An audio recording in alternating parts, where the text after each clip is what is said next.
A write that holds a worker for 400 milliseconds cannot take 5 requests in the first instant and still finish them. The leaky bucket is a limiter that holds the request and drips it out at a fixed rate. 12 clients can still arrive together, and the drip is how we space the writes.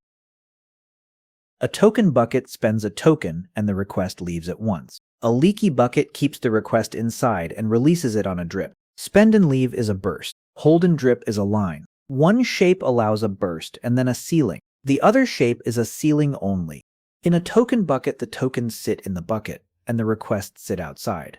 A request that finds a token leaves immediately. Capacity 5 means 5 requests can leave together. That burst of 5 is exactly why a token bucket can still fill this pool. Rate 2 is the refill. 2 tokens a second after that burst.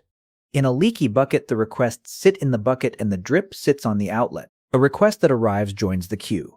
It leaves only when the drip lets it leave. The request occupies a slot in the queue until the drip opens. There is no burst of 5 leaving together. Rate is the drip. 2 requests a second means a request leaves every half second, and that spacing never opens.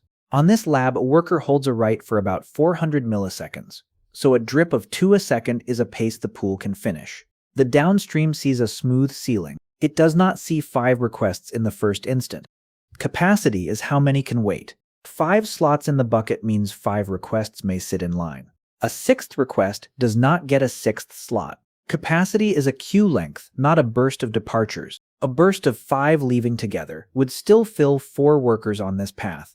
Full means refuse. When every slot is taken, we answer 429.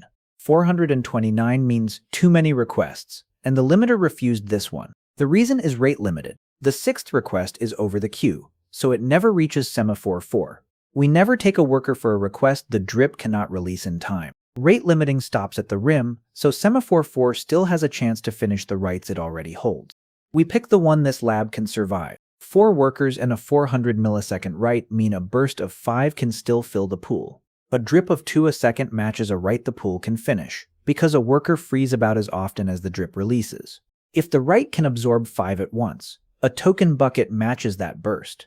If the write can only take a steady drip, a leaky bucket matches that ceiling. Semaphore 4 still sits behind either limiter, and neither limiter invents a 5th worker. A token bucket spends a token and the request leaves at once. A leaky bucket holds the request and drips it out.